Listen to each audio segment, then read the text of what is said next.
Hello guys, so today we'll be talking about the final verdict of Pokemon Scarlet and Violet. So Pokemon Scarlet and Violet came out a couple months ago.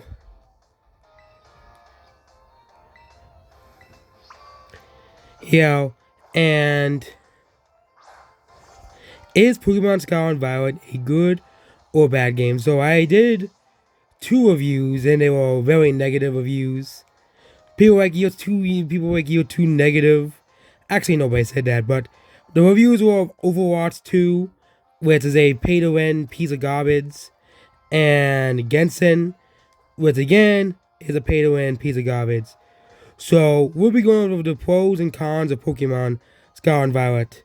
So the biggest problem with this game is the animations, and I've made fun of it in several videos. I even encrypt at one point in the game, I crypt outside of the map in this game. Okay. And that is not a good thing because you just wouldn't be able to do that. It also happened to me in Sonic once too. But this is a game that is, supposed to be complete as well. So this is a game because, Game Freak has been telling us since Pokemon Sword and Shield that they have been putting high quality animations in the game. But if you look at certain areas or certain their performance issues in this game are still very prevalent.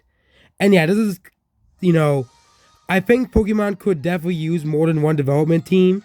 For example, Call of Duty, the reason they're able to release more than one game a year.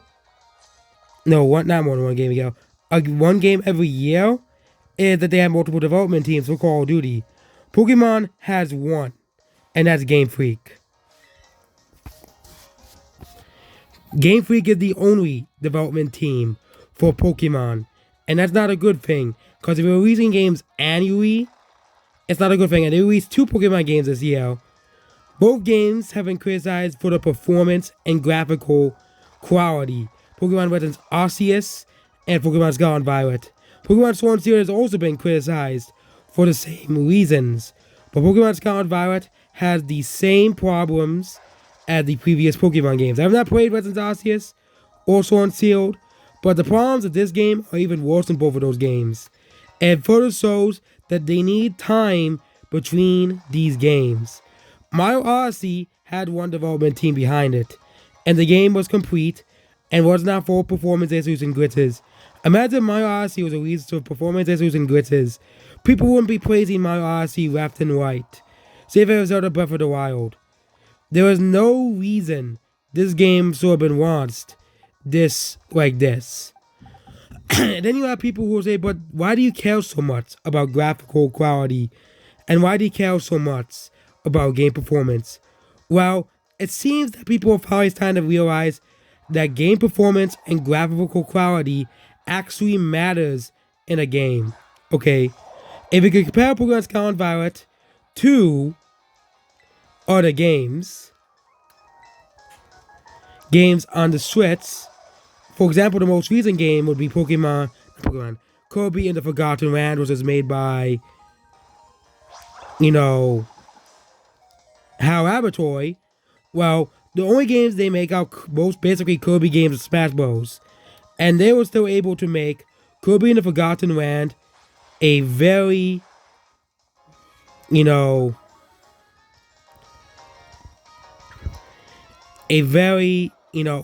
game. Not many glitches, not many problems of the game. Save for Sonic Frontiers, and Sonic as a franchise has been criticized and hated for making lackluster games. And even then, still Sonic Frontiers and even Sonic Forces have better performance than Pokemon Scarlet and Violet. Sonic Forces at least ran well, and at least had decent looking graphics as well.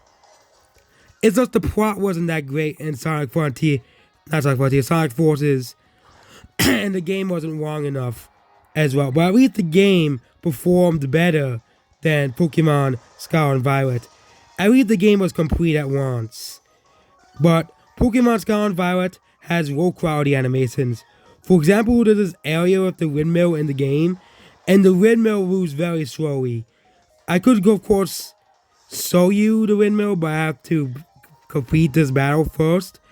But you can see in the background, characters moving slowly, characters performing poorly in the game. It's overall just a mess. And now talk about the next thing of the game. The game is too easy. There was very little difficulty in the game, but people will say the reason why the game isn't difficult is because the game is intended for kids. The game is intended for a younger audience, but that's no excuse to make a game so easy. Sonic Frontiers and Kirby the Forgotten Land added higher difficulty options for veteran players, but Pokemon does not as well. Or you can skip the Catch a Pokemon tutorial. Oh, you can skip the Catch a Pokemon tutorial. Yay! And also, man, the new Pokemon are pretty overpowered. Again, Pokemon, usually the new Pokemon are not really that good competitively. So that's actually a good thing. Many of the new Pokemon are actually very well designed and very well thought out compared to the last couple of generations. Last couple of generations, you had many stinkers and many good designs. But a lot of the designs are pretty well thought out. For once, you don't have a game littered with ugly designs that are just not that great. And overall, the designs of the Pokemon are actually pretty decent. But I think the biggest problem with Pokemon Scarlet and Violet is the graphical issues in the game with the performance issues. If the game had adequate performance, I don't think people would be criticizing the game as much. And people will say it's because of the Switch. No, Kirby the Forgotten Land was able to run perfectly on this console, but Pokemon can't.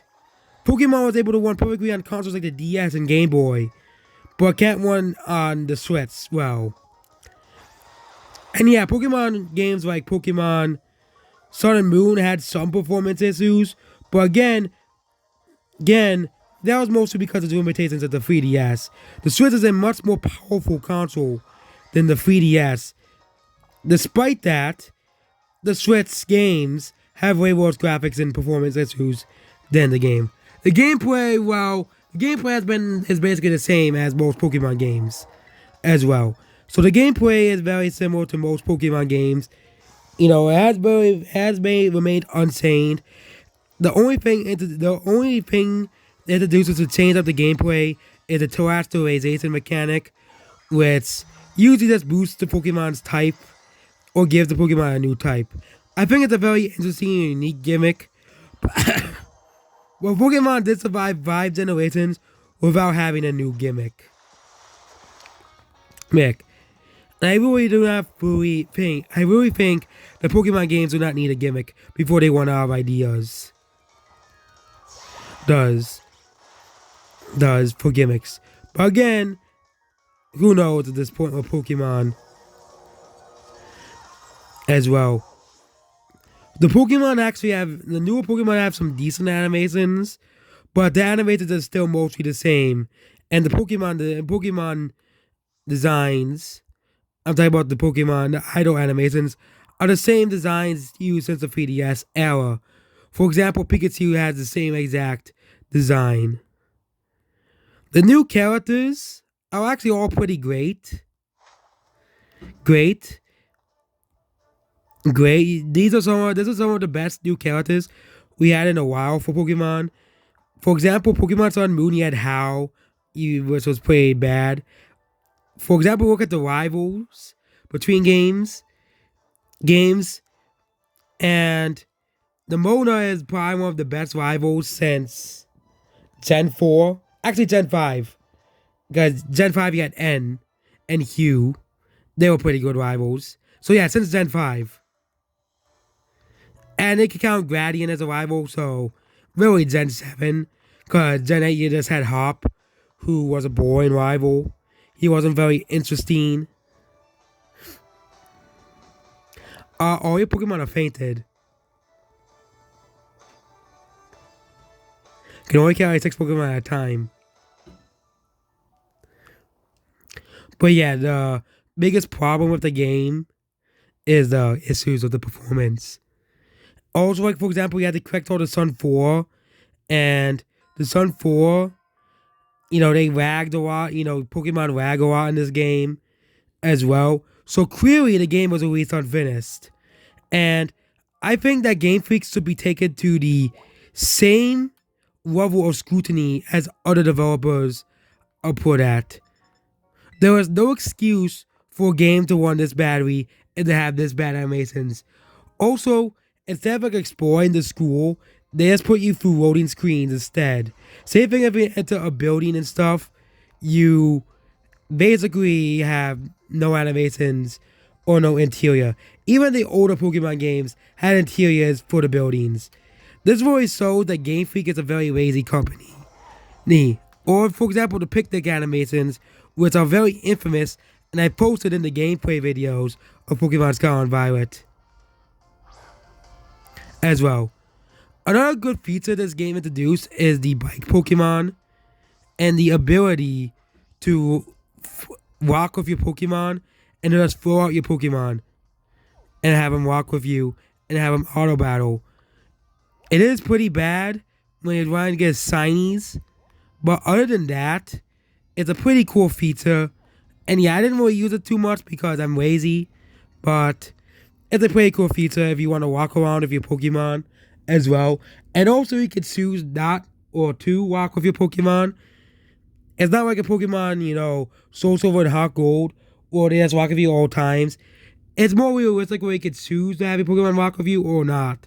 So people who like the feature will be happy, and people who just want to be alone or are lazy like me can do it as well. This game is very ambitious, but unlike Sonic Frontiers and Kirby the Forgotten Land, this game fails. And yeah, you get to see the very bad windmill as well. So overall, unlike Sonic Frontiers and unlike Kirby the Forgotten Land, Pokemon Scarlet and Violet is just an unfinished game with lots of technical issues and lots of glitches. Even then, the game is still pretty fun. But I still found enjoyment out of this game. But my big criticism is the performance issues of this game, which are glaring as well. The crashing, the crashes they randomly can get in this game while riding Miraidon, which happened twice in this game as well. And the fact that this game is too easy. Okay, there should be a harder mode for more veteran players. Well, the EXP cell is turned off, and you can play the games normally. This makes even the EXP cell being on and being forced upon you make even Nuzlocke easier. And also, the removal of random encounters also make Nuzlocke harder, because it makes it harder because you can just find a strong Pokemon and catch it. Which I actually like the fact that random encounters are gone, because it adds more depth to the overworld. It adds more personality to the overworld, and actually feels like you're going around in a real world, like in the real world, and seeing Pokemon interact with the world. I wish there would be more Pokemon that would interact with the world, like seeing Red Sonic eat grass, seeing Pokemon fight in the wild and stuff. But just the fact and the idea of Pokemon roaming around the open world instead of just random encounters is a pretty fresh and unique change. So overall, Pokemon Scarlet and Violet are decent games, but the fact that they're dragged down so much by performance issues, by graphical issues as well. This game is like Sonic 06. The gameplay is good except for, the performance and glitches. Sonic 06 is more grounded in this case than Pokemon Scarlet and Violet, because you're not randomly falling through the ground like in Sonic 06. At least this game is mostly functional on the paper, except for the issues with the graphics as well. And now let's talk about the graphics. I know people really care about the graphics, but the graphics are not good. Okay, GameCube games have bad graphics in this game. PS2 games have bad graphics in this. Kirby the Forgotten Land and Sonic Frontiers are both on the Switch, and they look better than this game. There is no excuse for Game Freak to make a game that looks like a GameCube game. And the difference between this and GameCube games is that GameCube games, they were limited by the console, and it was an art style choice. And they looked pretty good for that era. For example, Pikmin 2 looked pretty good for that era. Pokemon Scarlet Violet looks like it was rushed out to meet a deadline, and I think that's one of the biggest problems of this game. So overall, this game's like a 5 out of 10 to me. I enjoyed the game, but there was graphical issues, there's bad graphics, and performance issues. So that's basically this video. Goodbye.